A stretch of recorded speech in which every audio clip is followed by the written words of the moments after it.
these are the African countries that you want to be in to start a brick and mortar sustainably. Because if you want to make it long term in Africa, you need to know about these logistics. Shalom, family. Shalom. Yes, welcome to the channel, guys. Thanks for tuning in. Make sure you like the video, comment, and share this video with somebody that's interested in Africa. Because we're going to be talking about something very important that we get a lot of questions about. Every time we talk to somebody, they want to come here and work in Africa. And we tell them, our opinion is to have a business before you come out. But that's not what this video is about. This video is about having a brick and mortar. Yeah. So what do you suggest when someone wants to come here and start a brick and mortar? Well, number one, you want to look at the ease to do business. Africa is the exact opposite of America. And so you wouldn't go to a country maybe like Gabon or like Burundi. You don't see much success stories there. You want to really look at how many diaspora have come there and successfully started businesses and have been there long term. When we're saying long term, have they had success over 5 years plus? And where are those people if they have been there for that long? What is their state of being? What is the state of their business? What are some of the things that they went through?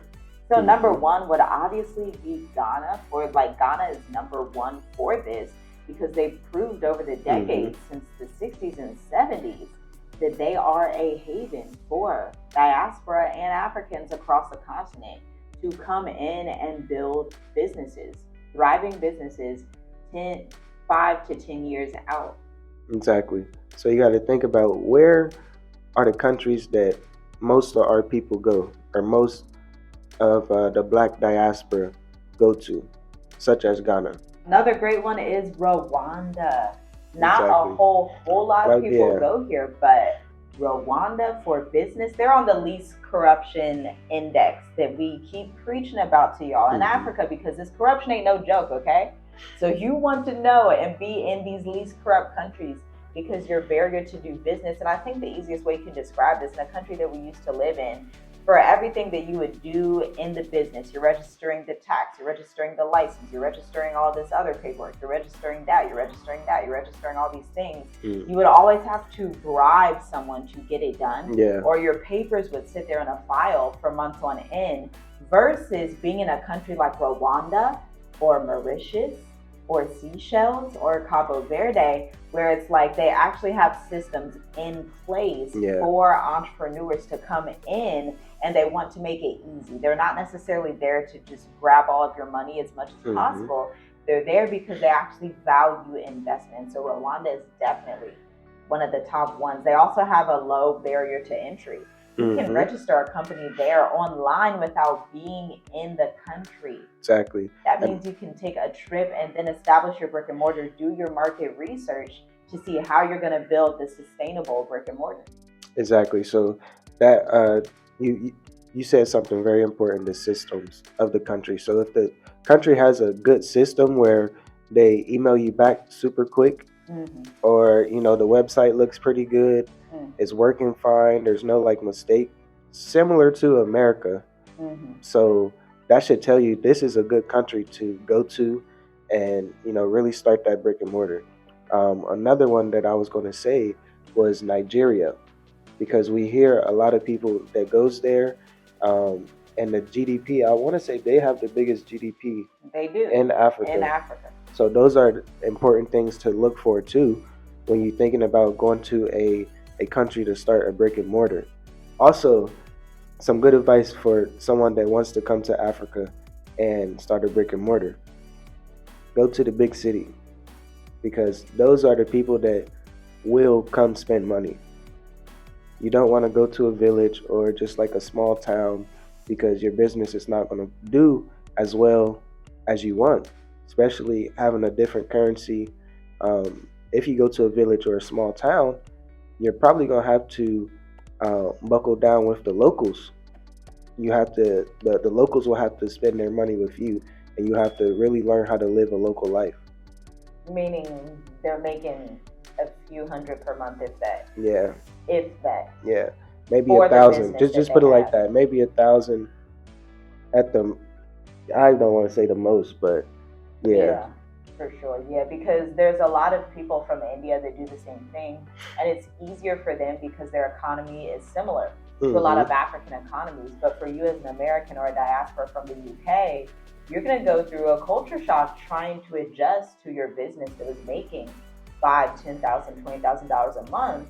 And then you come here and your business is making a couple hundred to at the most 1,000 a month. You're going to be like, okay, what do I do with this situation? Because you see a lot of videos about how to get rich in Africa and all these things, but you really want to pay attention to the type of business you are starting. Because in business, you have both B2B, business to business, and B2C, business to consumer. A brick and mortar is usually going to be business to consumer, and the best way to make that work is if you're not relying on that as your main source of income. You're gonna need a different consulting business. You're gonna need some kind of online business. You're gonna need real estate investments so that you're not depending on the brick and mortar. You should view the brick and mortar as just another leg of the businesses that you already have. But the brick and mortar, 9 times out of 10, is just not going to pay your entire lifestyle. Exactly. It's just not gonna do it. Mostly because of the currency. Exactly. Best brick and mortar is a B2B. How can you serve a business that's already running? Right. So, for example, just say, because I'm thinking about like food. So just say if you have a farm, right?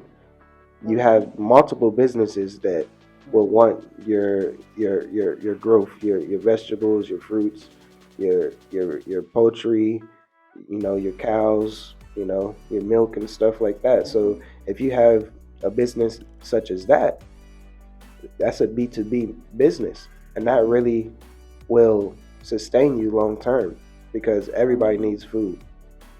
Yeah, you definitely want to work business to business, business to consumer.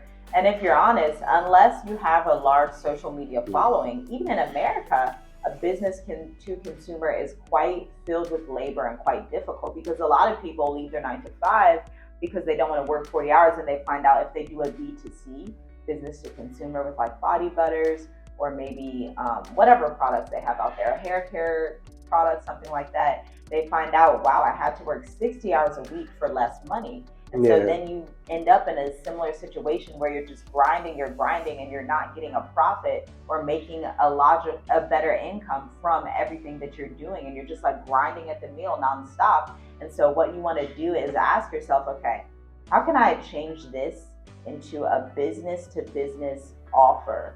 Or how can I go and educate people on what I know so that I can morph it into a consulting firm, a consulting company like we do, having a consulting company that's international, where you're making these different currencies, where you can work 4 hours a day at the most and get a lot of impact from what you're doing because you're educating the masses, you're educating colleges, you're educating businesses, you're educating people at speaking engagements, or you're actually doing some kind of work along the lines of like graphic design, marketing, finance is huge, virtual CPAs, okay? We work with clients like that in our firm.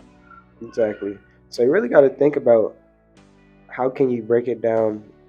How can you have a business with the details that people don't think about? So that's what you really have to do if you want to come here and live long term here in Africa. So that's our advice for you guys at Brick and Mortar. If you like this content, make sure you share it. Make sure you leave your comments. And make sure you like the video. And check out the link in the description because we do have a few consultation slots. We just worked with a company last week based in Rwanda. They're in America right now, but they have their marketing blueprint for the next 3 to 6 months. So they know what content to create to build their audience so that when they get to Rwanda, they'll be able to sell their offers to different hotel chains. They're going to know exactly what they're going to say. They're going to know their narratives, their empathy, storylines, the 3-on-3 emotions framework that we have worked with our clients for the past 8 years in our marketing agency. And so if you also have a business and you're like, man, I know that the storytelling is the thing that's going to increase my impact, go ahead and just go into the description, and we can't wait to talk to you during your 90-minute session. Yes. So thanks for tuning in, guys. Make sure you like, comment, share, subscribe.